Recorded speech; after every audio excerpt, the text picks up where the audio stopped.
welcome to the DD Audio Speaker Series. Today we're focused on brewing, craft brewing entrepreneurs, we have our panel discussion here.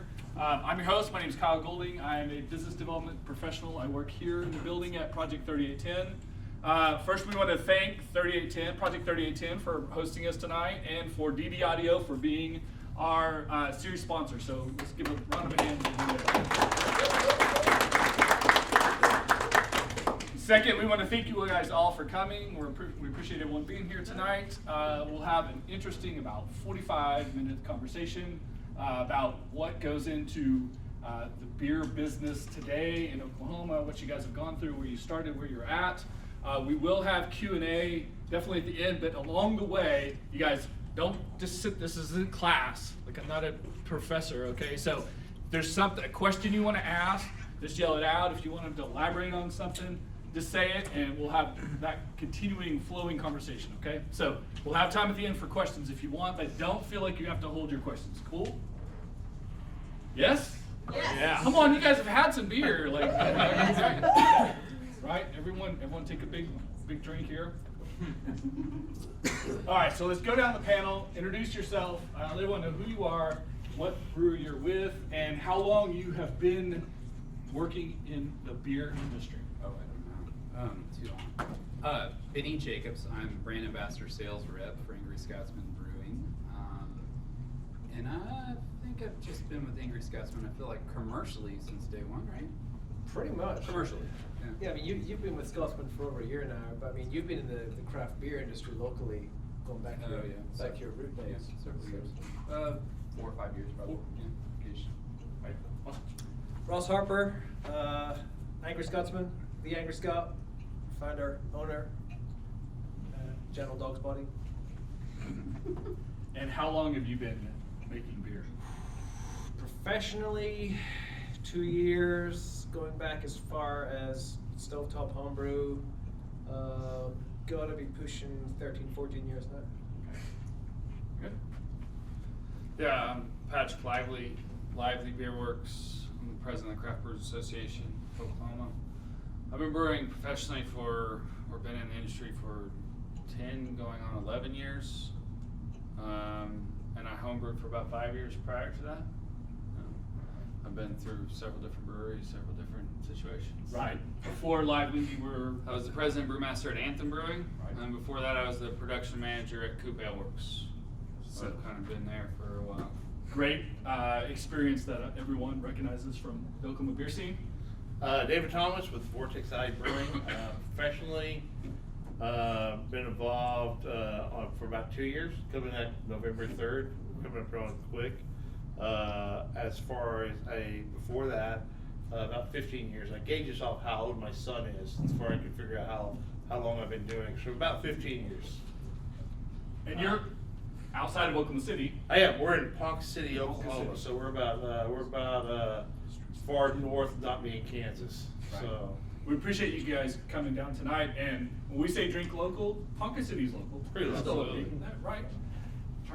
And then my name's Charlie Langford. I'm with Broke Brewing Company, and I've only been in the craft beer industry about I don't know, between 1 and 2 years. And then I didn't really do much homebrewing. I drank a lot of craft beer before that, but I haven't been involved on the brewing side as much. But luckily, our partner Mike Groshong has been in the industry a very long time. He's been brewing for almost 30 years. Mike outdates me. Yeah. He's the OG, really. Yeah. And your brewery and tap room is right down the hall Yeah, here. it's located here in Project 3810, and we'll be open here shortly within a month or two. Depending on construction and all the stuff that comes And with it. the bureaucracy, there's lots of that. So.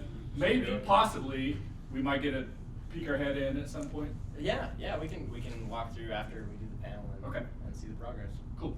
So as you can see, we have a great collection of guys who have different levels of experience and everything from existing breweries through not yet quite open. So different levels of experience. But at the end of the day, these guys are entrepreneurs.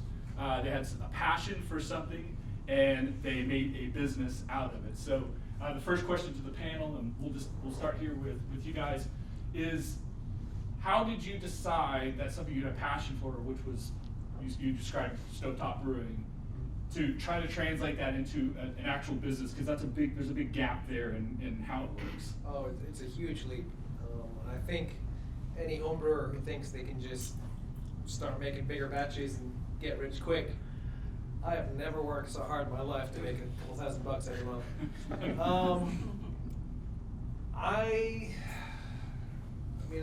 I've got as much passion for the industry as every other person sat behind the table here. But I'm also a business guy, and when the laws started to change, we saw on the horizon the modernization of the Oklahoma laws. We do some distribution, but really my passion is the tap room. My passion is the on-site sales, that interaction with the customer base. So seeing the laws about to change, seeing the opportunity to do the type of business model that we wanted to do, and realizing that there wasn't a lot of that in Oklahoma as it stood, simply because of how the laws used to be. From a business perspective, it was a great time to get in, and from a personal perspective,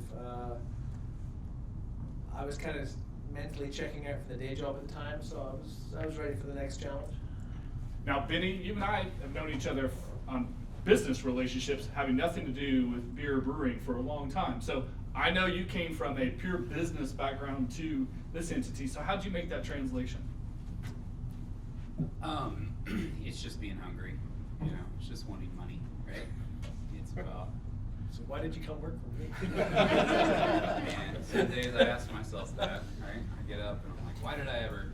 Well, so to go back, I worked in corporate world for 21 years, oil and gas, and there's a sense of rewarding being able to do what you love and what your passion is, but there's also a balance trying to make it work, right? You have to make sure you pay your bills and you can eat, and obviously I don't miss that many meals, but it's just trying to figure out how to do it, and you can transition, or I think there's a lot of business aspects, and especially marketing and ideas that I bring to Ross, I think on a monthly basis, and I'm like, and a lot of that is translated over from corporate world, or maybe just the hustle itself, and then being in and out of the industry and seeing what's working and what's not working, and not only just in Oklahoma, but just regionally. When you work corporate, you never got to wear a button down and a ball cap, right? Never. I don't think people have seen my hair for the last 4 years. People always wear a hat now, but yeah, no, it was a suit every day. Right. So Yeah, completely different, right? Yeah. Patrick, how did you decide it was going to become a business? Well, yeah, I don't know if I ever did. That's the honest truth. So I came out of college, was home brewing, kind of went through a couple different careers. I worked in professional politics for a while. Then I was a school teacher for a while. And that was sort of the last thing I did. And then, in those days, there weren't really any local breweries. There was Chalk, which was in McAllister. And I left teaching. I left for the summer. And over the summer, I got a job at Coop and quit teaching, basically. I didn't like teaching these things, but I really was just looking for an out, almost from teaching. There was no brewing industry culture. There was nothing. There was not, bukus of brewery employees running around. There weren't breweries we could go visit. There wasn't anything. So, got into that, had really no idea or clue what I was doing. And, with a couple other guys, started building that company, building that beer portfolio. And then it turned sort of magically into a career that I never really intended on having. And so, 5 years later, I'm at Coop, and we just finished an expansion, and Coop's a wonderful company with great founders who've done incredible work for our industry. But as many people who work in small businesses know, if you're an employee, you hit the ceiling. You're going to be where you are for a long time. And I decided that ceiling wasn't where I wanted to be. And so I moved on. I was able to find work locally, which was awesome because when I started in the industry, that wouldn't have been an option. There was no way to move between breweries or to grow personally. I went to Anthem and found a job there as the president brewmaster. Worked there for 3 years. It's a great experience, make some different beers, growing a company from a different perspective. During that time period, we founded the Craft Brewers Association, sort of in advance of the law changes, was able to work and kind of harken back to the political days on those laws and advocating for those. And then, as sometimes things happen, partnerships fall apart, different things. My time at Anthem had sort of run its course, and I kind of was left with this sort of pivotal moment, I guess, in my life where I'm going, I guess this is what I do now, right? Right. So it's either I keep doing that or I figure out what else I'm going to do. That time I decided, I still really love beer, love making beer. I love being part of the community and helping shape that culture, helping grow the overall Oklahoma craft beer scene. We've gone from 4 breweries in 2009 to over 40, I think we have in the books now, in 10 years. So it's been fun to be a part of that. It's been fun to be an integral sort of influence in that. And so Lively became the next sort of logical step for me. I know a lot of entrepreneurs in every type of industry, they go from quitting the day job to doing their thing. Right. It's a huge leap. It's always scary, right? Sure. So what was it like for you to say, I'm not going to go find another job, but I'm going to do my own thing? Yeah, in some instances it was it's incredibly scary. Like 100%, it's all on your back and you're having to sign things that you never thought you'd have to sign and say things that you never thought you'd have to say and do all the things. And at the same time, for me, I knew what I was doing. Everything I'm doing right now I've done before, but as an employee. So I've been able to kind of rely on my experience. I admire these guys that jump industries that move from one, to come in and move into a new industry. That's a way greater risk than I took, because you got to learn. Not only a lot of these guys know how to make beer, but then they got to learn the business of beer, right? The business of selling beer, distribution, the legality stuff. For all of us, at some point we managed construction projects. All of a sudden you're GC. All these things like if you I got the advantage of going through those processes and having those experiences kind of being protected by my employers. Right. And that helped me once I needed to do it for myself. For these guys to do it on their own is nothing short of miraculous, really. So let's hear how Vortex Alley came from an idea to an existing business. I think for me, it's like as a home brewer, I think you dream. You always have that dream, right? You always think, I'm making a product that can be sold, and it's like, it's really good. People tell you it's good. And so you start dreaming, and you start trying to figure out a way. And believe me, we were ignorant.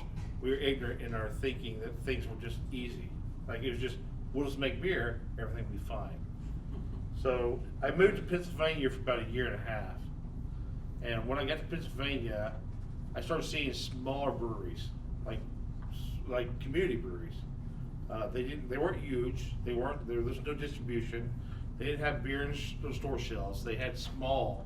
They were just a tap room only, and only did what they were doing right there. They were a community brewery. And I moved back here to Ponca, to Oklahoma, moved back to Ponca City. And so with the works of Patrick, and I'm going to call him out because the work of Patrick, what he did is change the laws. So a lot of people changed the laws, but they took the laws that were in place at that point, and they started changing those. They said, you know what, we can't sell full strength beer, which was insanity in itself. And they made it pass where we could make full strength beer and sell it in our tap rooms. I read about that in 2015, and I saw that change was coming. I followed everything I could read about it, everything I could see about it. I saw that was coming, So I went to my 4 friends, my best friends, or 3 best friends. I'm the 4th. I went to my 3 best friends and I said, hey, I think we should start a brewery. You know, we all brew beer. Mark was the brewmaster. He'd been doing it for 20 years, or has now done it for 20 years. And I felt like we could do this. We could change this. So we don't have to distribute. We just got to build a community brewery. Just build a small little community brewery. We don't have to be huge. Because when your mindset, when you're thinking about brewing, you're thinking you have to be huge. And the reality is, we didn't have to do that. We went from what we wanted to what we needed. And what we needed was just to make a community breweries area. We are currently a barrel and a half, which is like 45 gallons, but it satisfies the brewery tap room. We brought a small little, we brought a piece of the big city into a small community, and people appreciate that. So it was, how do you, and as far as the business part went, when we finished all the brewery things, I looked at one of the owners, Spencer, and I said, well, we built a brewery. I guess we need to learn how to run a business, and that's how it went. We just had to learn how as we went. So, thankfully, has success. We've been doing it for 2 years. So, what were the business backgrounds of your 3 partners? So myself, I'm in transportation. I was in transportation management. My Jimmy is in food production management. So he was huge for keeping quality control and make sure everything's sanitized. Spencer's an engineer, so a lot of engineering experience. And Mark is a welder fabricator manager of his place, which is it's worth its weight in gold to have a fabricator. Yes. Like, get you a fabricator, get you an electrician, and get you a plumber. Make all those your friends, and seriously, you can make this work. I think Sean will agree with that, considering you're in the construction phase. You're going through all of those things right now, right? No, absolutely. Having some good contacts in those 3 parts of construction. I mean, electrician, plumber, and fabricator. I mean, those 3 right there. That can get a lot of stuff done. So you're the beer rookie up here. Absolutely, yeah. And I know you come from a different business background. So how did you go from your day job, which is also the family business, to the idea of starting a brewery and teaming up with Mike and putting this together? So it went. We were wanting to kind of diversify what we're doing. Our main business is with DD Audio doing the speakers, and we wanted to, get into other types of manufacturing. Definitely a manufacturing focus. We wanted to make something, and so we thought about some of the things that we really enjoyed and were passionate about, and beer was on that list for sure. We were also thinking about possibly doing a distillery. But with, again, like a lot of these guys said, the law changes that were coming up, beer suddenly became a lot more viable direction to go. What really made it all possible, it sort of was like a lot of things coming into alignment that allowed Broke to get off the ground. I met Mike at the sailing club that I go to, so it's not a very big sailing club, but we race on Lake Hefner every Wednesday, and Mike had just gotten involved in that, and at the time he was brewing at Mustang, and I'd been going to Mustang because it's just down the street from my house, so I'd been going to Mustang and drinking his beer unknowing. I didn't know that it was him that was making the beer, but then I met him sailing and started talking, and I was like, oh shit, I drink your beer all the time and I love it, it's great.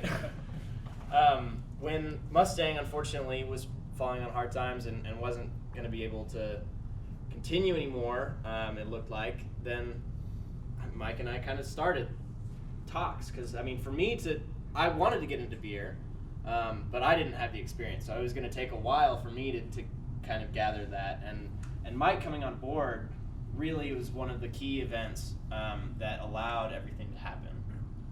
And we're just navigating through all of my background is in business and engineering, so I went to college for like business administration, and then my work at the Speaker Company is in product design and product engineering, with some technical sales and things like that. But having Mike come on board and bring all of his experience in the beer industry really was the biggest thing that we needed to get off the ground.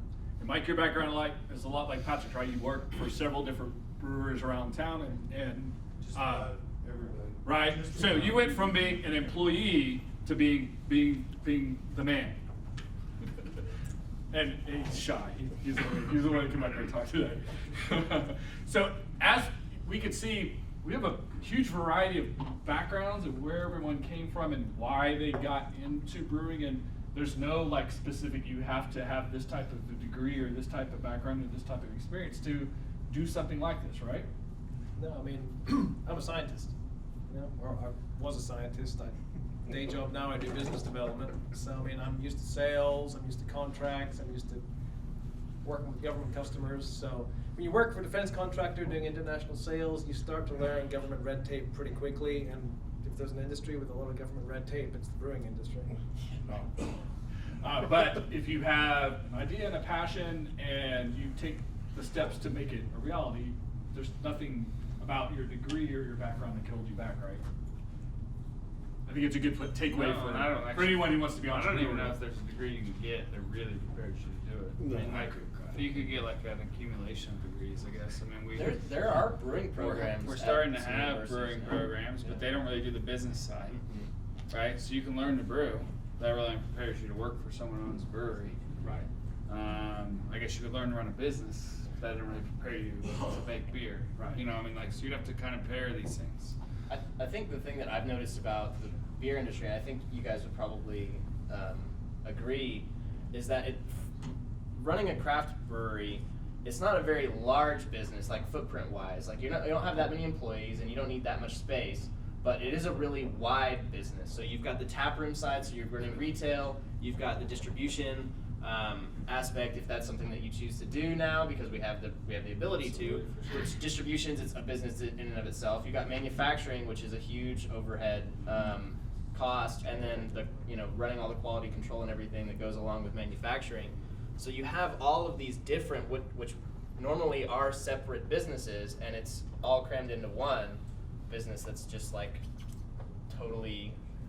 Yeah, I mean, it's All a bunch of encompassing, different yeah. things for sure. I mean, you've got. You should have a kitchen too, for the hell of it. Yeah. Throw a You kitchen should in have there. marketing you gotta deal with, like marketing is huge, like. You got marketing, you got accounting, Yeah, you got fully. payroll, you got And all as with that good everything in stuff. beer, Every- the marketing is regulated. Yeah, Right? So you need right. to know how your marketing is So you gotta regulated. get yeah. Anyone here that's a marketing person, like a pure marketing, right?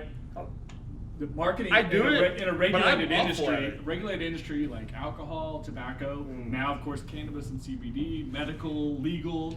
It's a Yeah. completely different animal to market something that's a regulated industry as opposed to the marketing that you can do for DD audio because you're not regulated the same way that their industry is. Yeah. Like one of the things that we're working through right now is the TTB regulation, so the government agency that oversees the beer industry. The federal government. Yeah, the federal government agency. The social media marketing laws are from 2013. Well, their guidance on them. So that's the Right. other thing you get with regulatory entities is that it's not like they have a little leeway, right? Like, so it's not law. No legislator passed that. No one you elected passed this. But the agency can come in and go, well, Suggestions. there's some gaps in the law, and so our guidance on this is that this is how it needs to look. Well, that's pretty much as good as law, right? Like, I mean, and so you gotta like maintain those things. Yes, the TTB, they'll regulate. We're dealing with some issues with them on like social media stuff, and social media obviously is, while it's like inundating in our lives now, it's hard to remember the fact that it's like relatively new. You know what I mean? Like it's not like, so they're still just like basically as government moves catching up. The state of Oklahoma passed a law this year that said that any advertisement you put out must mention more than one beneficiary. So like I couldn't say, please go enjoy Lively Beerworks at McNally's Beer House or whatever they're called, McNally's restaurant, right? Because that's an incentive. Because that's an incentive. But I can say, Okay. please go enjoy Lively Beer at McNally's and Hustler Hall. Fassler Hall. Yeah. Well, those two things are owned by the same people, so I don't know how it's different, but like, you know, or I could say, please go enjoy lively beer at McNally's and Tapworks and these things, but you have to include two things, right?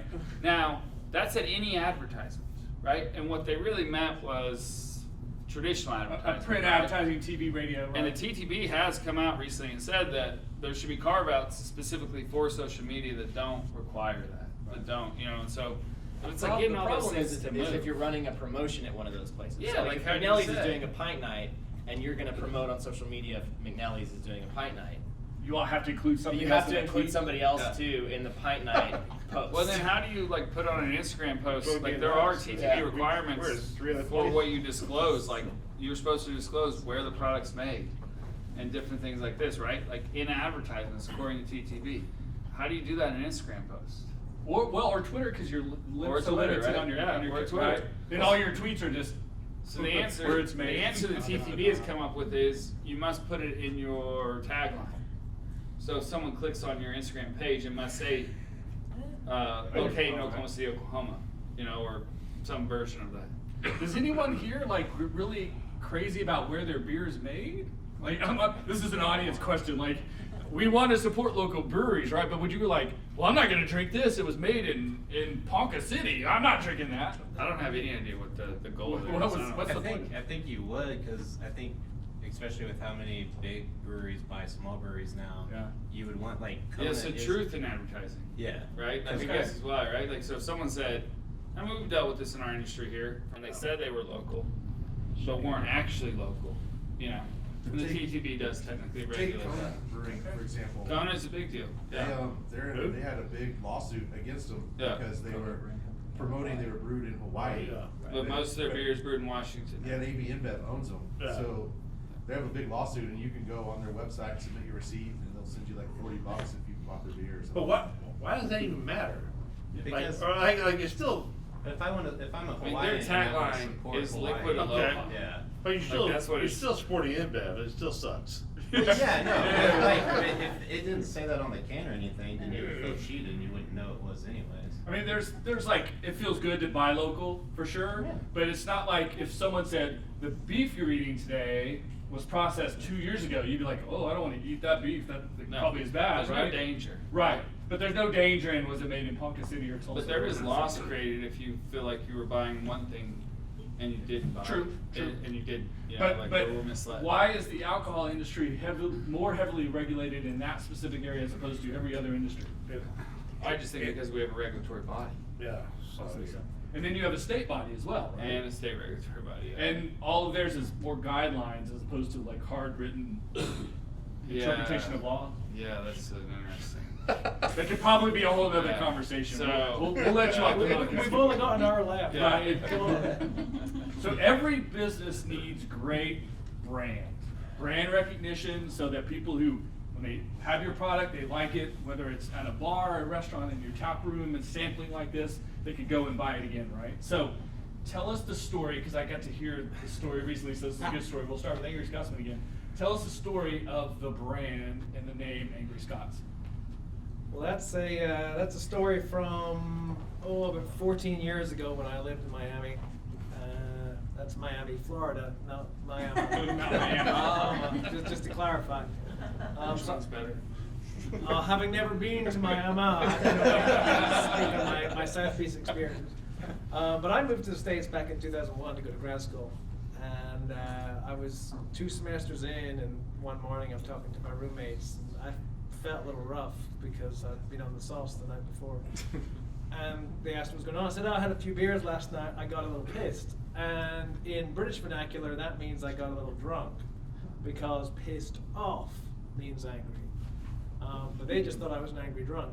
And so that was how my nickname for the next 4 years came out. Thankfully, they called me the Angry Scotsman, not the Angry Drunk. I don't think Angry Drunk Brewing would have had the same brand impact. Not sure the TTB would let you do that. As it is for Angry Scotsman, I have to put product of You're the like Angry USA Trump by on now. everything I make, because otherwise it could be perceived as a Scottish brewery. Okay. But yeah, so when we came to start the brand, you know, that term Angry Scotsman had been floating around for a while, and I thought that's something catchy.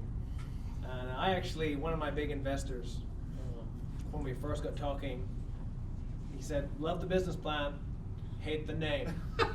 Okay. And I thought, okay, this could be a deal breaker right here, Right. because I've spent the last 2-3 years plus building brand awareness, social media, following, you know, there's a resonance. So I pushed back hard on that one. The next time we met, he explained he basically listed 4 different Oklahoma brewery brands who I won't mention here. We were in that list. And he sent that off to other markets outside of Oklahoma where there wouldn't be any recognition of any of the brands. Right. And apparently we got the most interest. He says, so I stand corrected. People want to know more. People want to know why the Scotsman's angry. Go for it.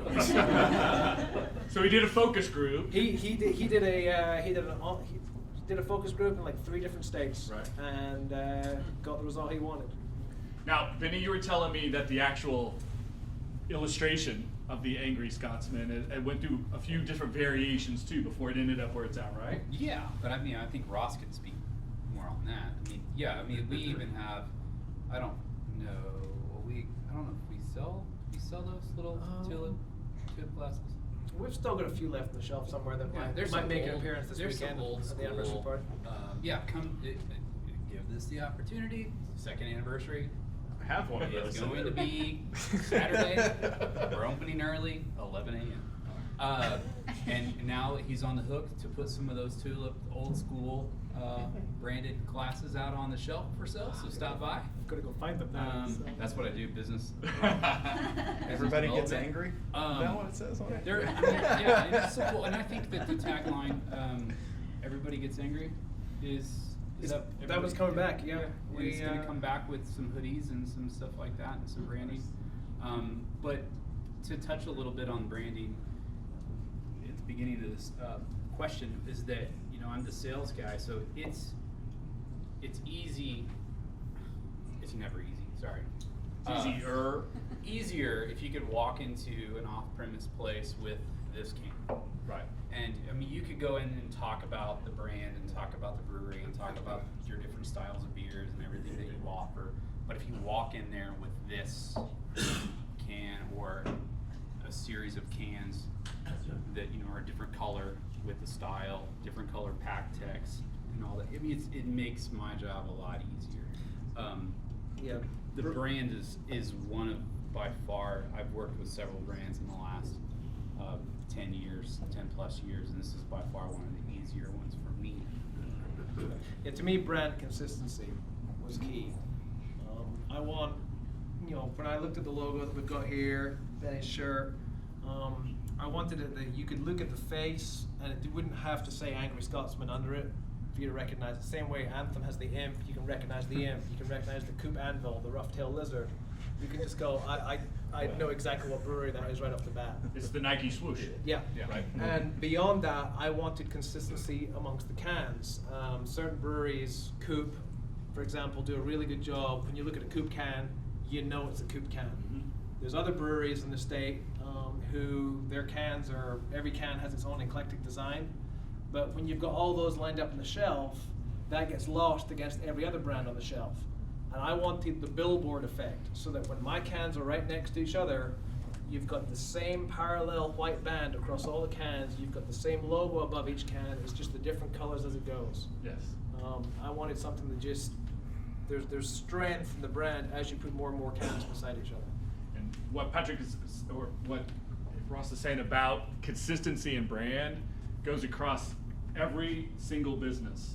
If you create a positive impression in someone's mind, you always want them to come back to your brand, right?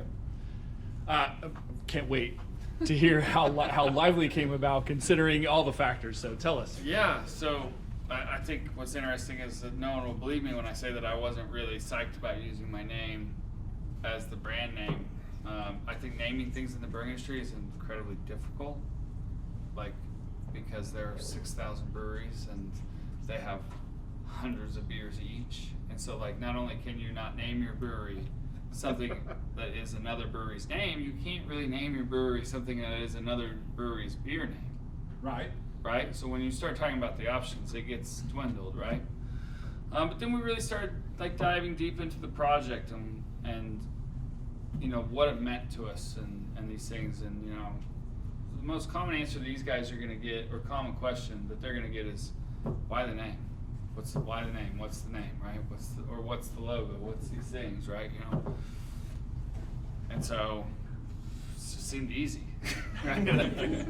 On one hand, and at the same time, it seemed to fit. You know, it seemed to fit the direction we were going. And then in terms of our work, you know, we work with a local company, and they put together, you know, a whole sort of presentation, different artwork and stuff, and we really kind of centered around the tree as sort of a symbol for the growing business. That we're sort of starting something from the ground up. We're putting seeds down now, and it's going to grow into this tree, and that, you know, becomes this kind of living organism that's sort of, while it's named after me, you know, is this sort of composite of everyone that's ever been involved in it. It's a living organism, similar to beer. Yeah, for sure.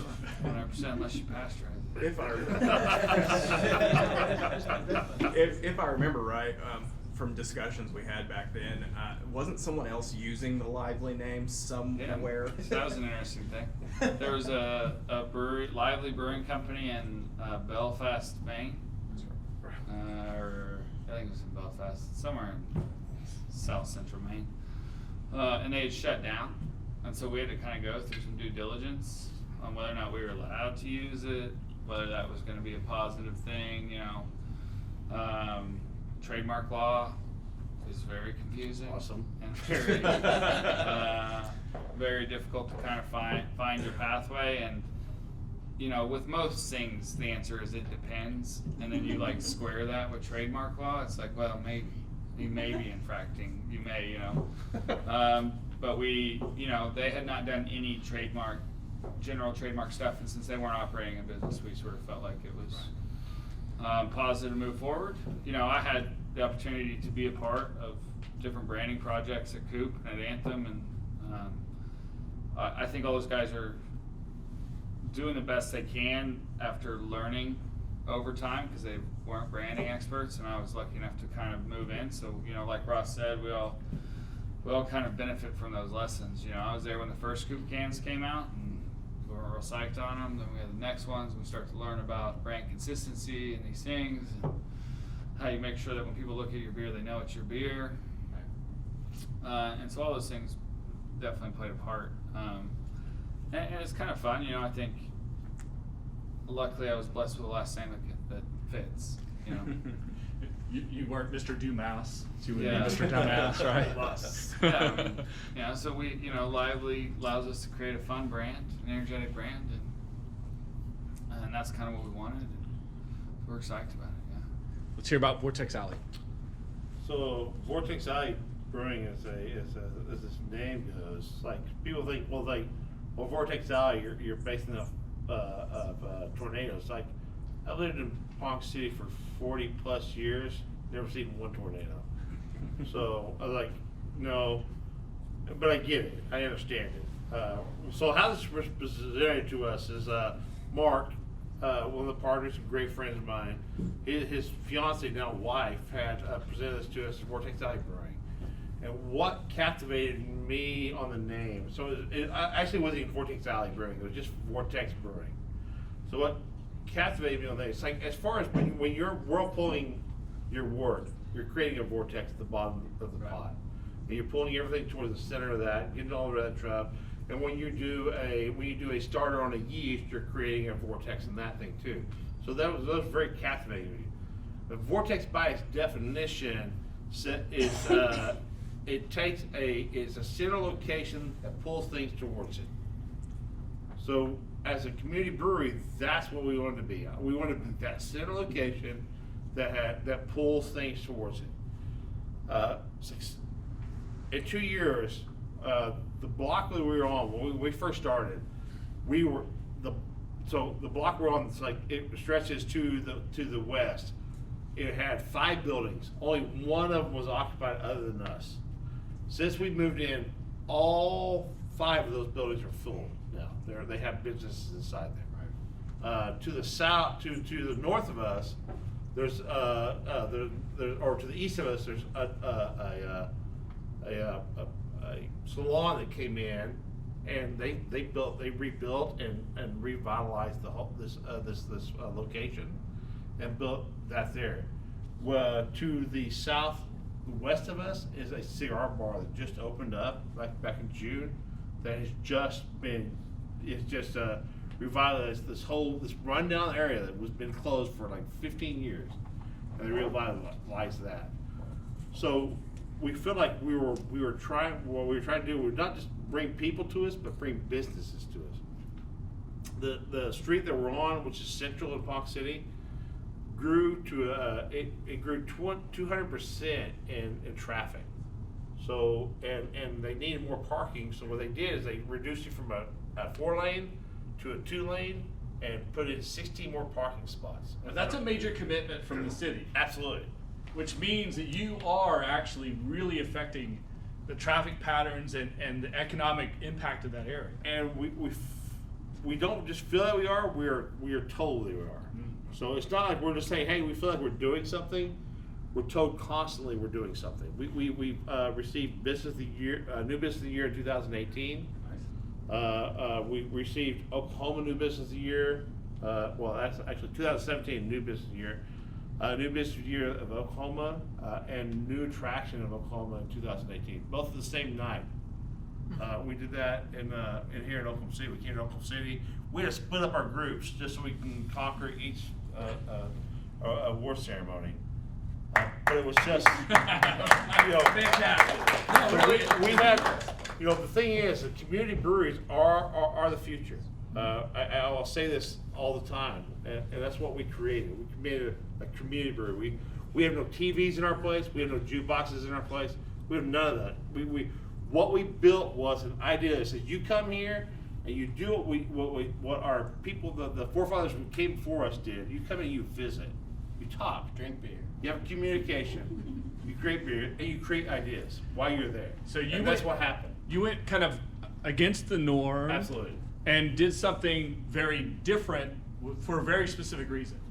We wanted to create an atmosphere that was for the community. That we wanted to create. We wanted to bring the old ideas back. We wanted to bring a thought that said, "Hey, we want you to come here and have a conversation. We wanted you to come here and have a thing." We did everything that laid out in front of us. We did opposite. They said, "You're gonna have a flagship beer." We said, "No, we don't." But we're small enough to do that. You like, and we'll make that more often, and that's how we'll do this. Well, you're a Small. We're small. This is it. You're a different business model Absolutely. than people might expect of a brewery who is supposed to be known for flagship. But I think the really interesting thing about the brewing industry is that there's more people your size than there are the big guys. And that's growing. Over 50% of the breweries in this country manufacture less than 500 barrels of beer Absolutely. a year. I mean, Yeah. Sam Adams does what? 6 million? Oh, yeah. 9 million? 4 million. Millions of barrels of beer Yeah. a year. I barely make 1,000. Counting But I mean, Rockfish. We're well. half the breweries are your size. And that's what's becoming a popular demand. But for all the entrepreneurs in the room, anyone who's ever thinking about starting a business, if you run a business, everyone thinks they go into business because they have to be better and have to follow the traditional models, right? Number one, you don't have to follow traditional No. models. Follow a model that fits what you're trying to establish and the factors that come into your business. And number two, don't create a business that is better, because that's a subjective idea, right? Yeah, Which absolutely. beer is better? Who the heck knows or cares, right?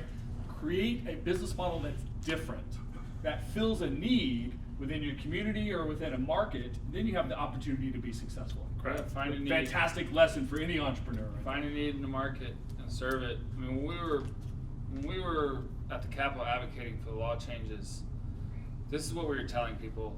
Of course, there are going to be breweries that are more breweries are going to be able to open up, which is great. Absolutely. Job creation, all these things, right?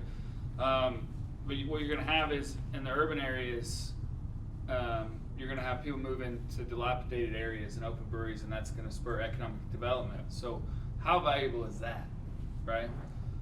Two, though you may not think people are going to do it in the rural areas, it's going to do the same thing. And this is essentially what they've done. Proof right? of that. Yeah. Proof of that, right? They're going to move into abandoned downtowns and economic districts and rural cities that have struggled, and they're going to bring new life to them. Right. So when everyone wants to talk about, oh, alcohol change was about drinking stronger beer or having beer and wine in grocery stores, it was that, and there are economic arguments for that, but it was about other things. It was about economic development. It was about job creation. Community.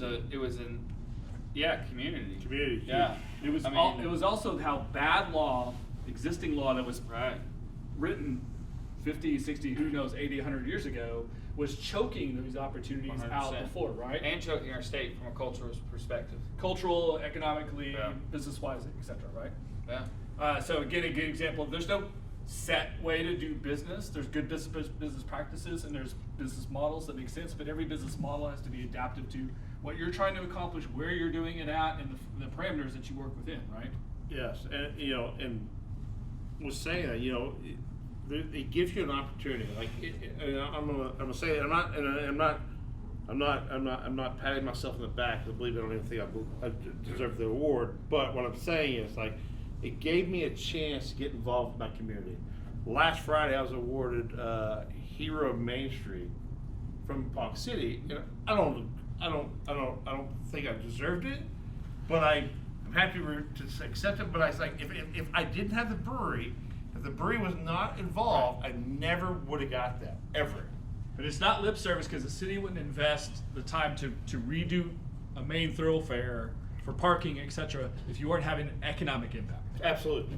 Okay, Sean, let's hear about how the Broke brand became what it is.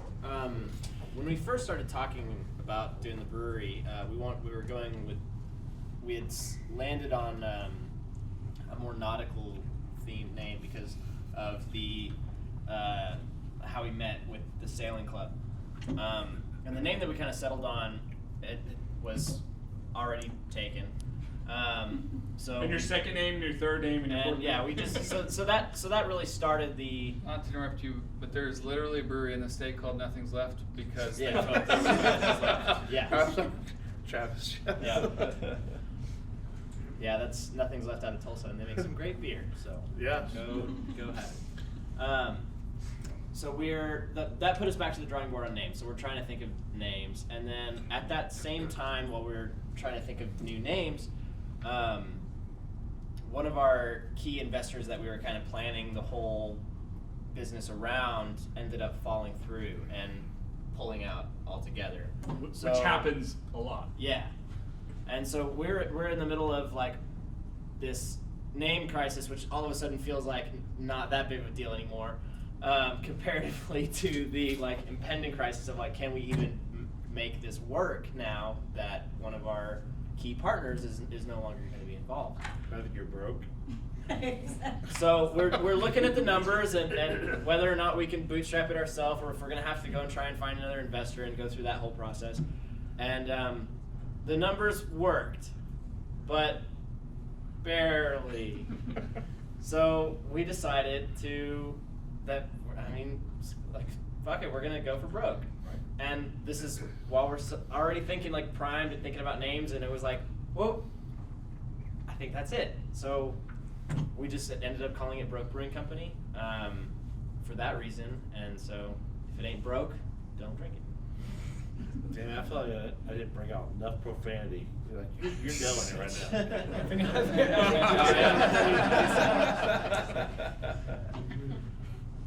But yeah, that's where the name.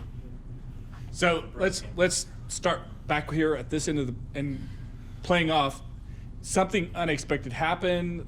Things did not happen the way you would hope, the way you planned. Trials and tribulations. This is what happens for entrepreneurs when you're trying to start a business, etc. Right? So what's one specific sort of lesson you learned where you expected something to happen in a certain way and it didn't, or something changed, and you came out of it on the other side with a better understanding of how to start a business?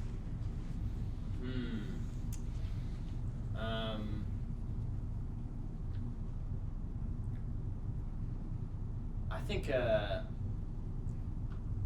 big part of something that maybe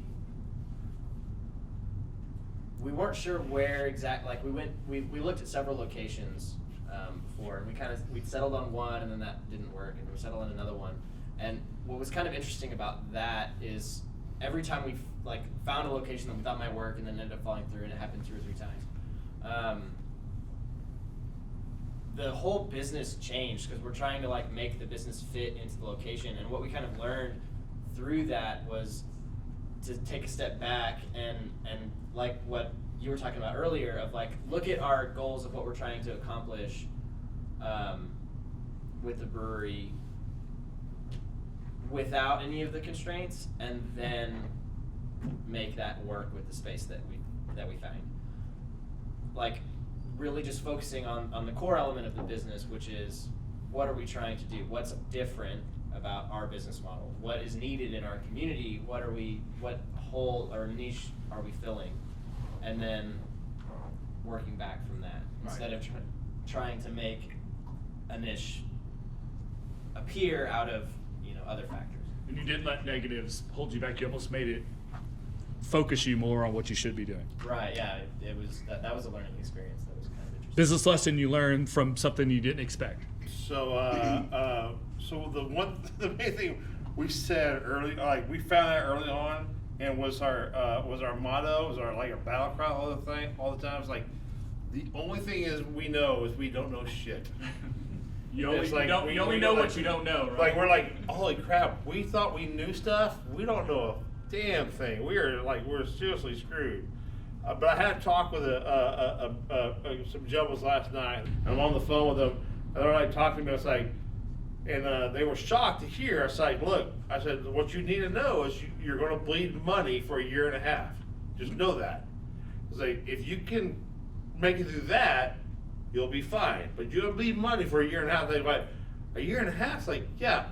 It's like, so we can't sell beer for 1.5 years? I said, how, dude, you can't even make beer on a professional level for a year. So and they're like, so the shock came over them, and I was like, it like you just had to prepare yourself what's going to come. If you love it enough, you'll push through it. It doesn't matter. Like whatever obstacle comes up, whatever thing comes up, you'll just push through that next thing. And that's the difference between an entrepreneur and a wantrepreneur. Absolutely. Is you're going to hit those hard times. It's going to be tough, right? You have to push through. You have to push through. And it's like if you don't do that, then your dream, you're going to always want to second guess. What's funny is I always say, if you're going to turn your hobby into a career, find a new hobby. That's lesson number 1. And what I mean is I think mental health is important when it comes to entrepreneurs. And I think that's probably one of the biggest lessons that I've learned and continues to be taught to me, is that when it becomes your job, it becomes a lot more stressful. Yeah. There's a lot more riding on it. And you do have a lot of passion for it, and there's a lot of excitement, but also take time to calm yourself down, take care of yourself. I think those are the things that really kind of have been striking home for me over really probably the past 5 years. And then, what I always tell people is ask for help. Yeah. You're not alone, and especially in our industry, there's a significant camaraderie. I mean, Ross and I have been brewing together for 10 years. At different levels. Ross's place is walking distance from mine. We walk down there a couple times a week. Everybody's friends. I know none of these people.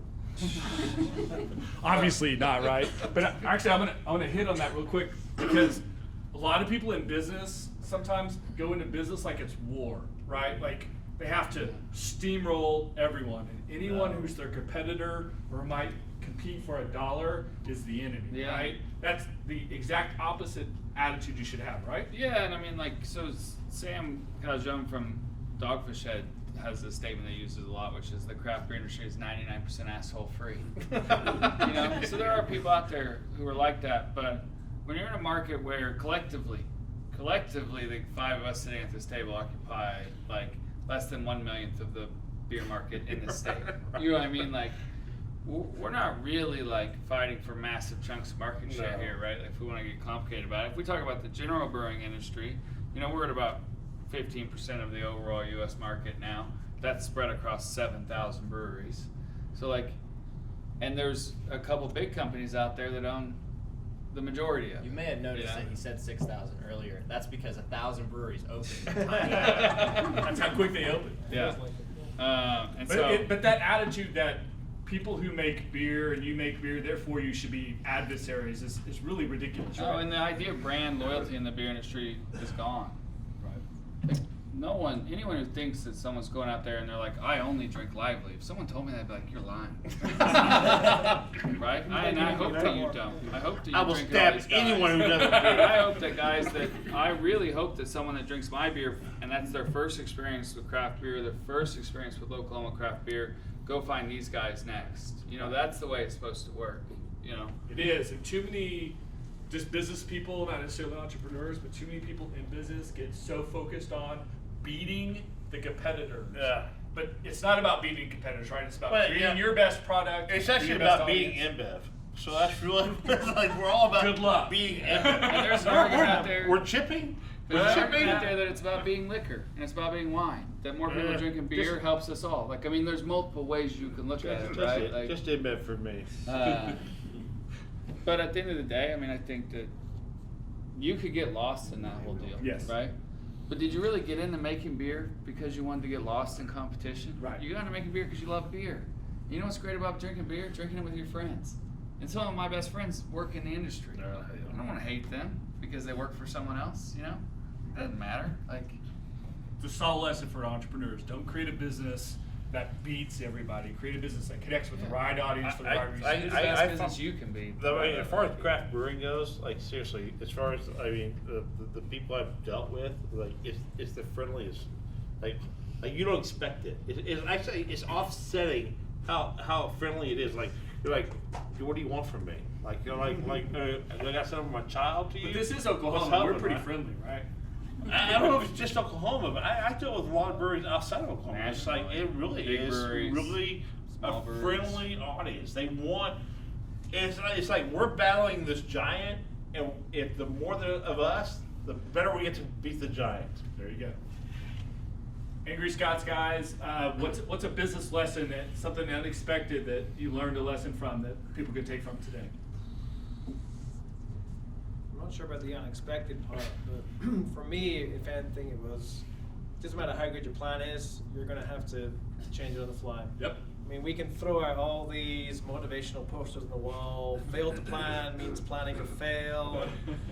Dreams without a hope, or dreams without a plan, or just a wish. Or I'm tearing that shit down off my brew. all that crap. I mean, you have to go into any business. You have to go in with your eyes open and a plan.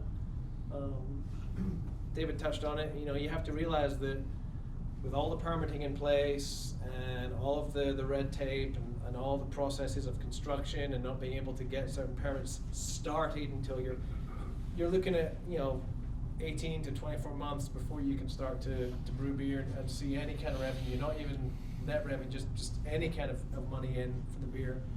So you've got to have your eyes open for that.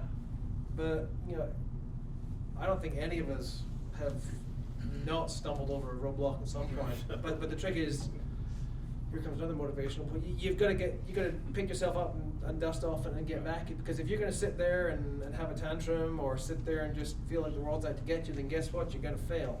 And I'm not going to lie. I get dejected as much as the next person, but you've got to, a new day and jump back on it. I think Patrick's right. You've got to have an escape. Otherwise, I mean, being an entrepreneur, there's no such thing as a day off. Right. But you've got to be able to turn the brain off at some point. I mean, I have a day job as well, which, I'd be working around the clock just on the brewery, let alone the fact that I'm doing 40 to 60 hours a week for the day job still. But even with all of that wrapped up, I cannot feel guilty if I grab a beer and a cigar and go park myself on the porch for an hour one night, because I have to do that. So. An important lesson for all entrepreneurs, 2 lessons really. Number 1, the plan is a guide, but it will change. It won't work 100%. It's okay. Just go with the flow and pay attention to yourself, right? Take care of yourself. And like Patrick was saying, if you go into it with passion, don't kill your passion because you get so focused on business, right? With that, I'm going to open it up to Q&A. You guys have been awesome. Do we have any specific questions from the audience? No. Yes, sir. I have two questions. The first one's just a thumbs up, thumbs down from the whole panel, which is, so no one's worried about market saturation, right? Not in Oklahoma? Yeah. I don't know. I mean, as far as if you talk about saturation, I look when I go to Ponce City, I go to the local convenience store, local stores. It is saturated with what we conceive as craft beer, but it's not craft beer. It's all owned by InBev. This was also focusing around the metro areas where, you know, like the 40 breweries now in Oklahoma City. I don't think it's saturation. We could do it more. I mean, within a 1 mile radius of me, I've got Stone Cloud, Anthem, Lively. I'm gonna have Core 4. I'm gonna have Oklahoma City or Oklahoma Cider. That's not competition. That's a destination. Yeah. If I'm a brewery by myself, and I don't mean in Dave's perspective, No, I get- because no. you've got the whole of Ponca City, No, and yeah, I I'm get it. surrounding. But if I'm a brewery by myself on one corner of Oklahoma City, and there's clusters of breweries elsewhere, people are going to go to the clusters because He's basically Chili's in this point. you go from being a single destination to being a district. Yeah. So I don't see saturation as a challenge. Now, the market is hyper-localizing. There was a time, you know, a few years ago that someone like Coop or Anthem would be considered very much a local beer in Tulsa, and now the Oklahoma City breweries aren't considered as local because now Tulsa has its own set of breweries. Yeah. So is that saturation? I don't think it's saturation, but I think it's the market becoming more localized. The second Yeah. question was actually for you guys also, which is, how does your beer do in Scotland? You know, that's a good question. We don't distribute. Is it in Scotland? We don't distribute outside Think so. of Oklahoma. Yeah, we self-distribute, so we're very much just within the state. I think part of the brand is not the intrigue, but by being Scottish. Everybody has to talk to in America is Scottish somehow or another, or Irish or whatever. I think the brand Angry Scotsman wouldn't do as well as a brand in Scotland, but when I go home, you better believe I take beer with me when I go visit family and friends, and they like the beer, but I don't think the brand would have the same resonance back in Scotland as it is this side of the Atlantic. And the one thing about branding to always remember is different cultures do react to branding, marketing, messaging, etc. So doing something that is, I want to build this for Ponca City is a whole different mindset than international distribution when it comes to branding. Any other questions? I think it's a great branding. I do too, I like it too. I love it. You guys have been awesome. You guys have been a great audience. Hang out. I think we have some more sampling we can do. Let's have a talk. If you guys have specific questions you want to ask these guys, they'll be available. So appreciate you guys coming. We appreciate, again, DD Audio for being our sponsor, for Project 3810 for being our host. If you want to learn more about this facility, Project 3810, we have offices, co-working, warehouses, etc. We have a few people here, Vicky and some other people, raise your hand. Sean also, you can ask questions. Sean as well. You can ask questions, anything about Project 3810. We have folks from DD Audio here as well. Obviously, we have the beer I want guys. to mention that back in my 20s, they had been around forever, D&D. Yeah. Digital design. And he's a car audio guy. I had it in my truck back in my 20s, so that was 20 years ago. And we totally appreciate you guys being here tonight. We appreciate you guys participating in the DD Audio Speaker Series. We do this event twice a year. We bring in different speakers for different reasons.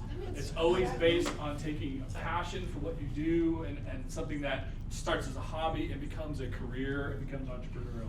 So with that, we appreciate you guys. Hang out, sample some beers. Let's have a conversation. Thank you very much. Give one round of applause.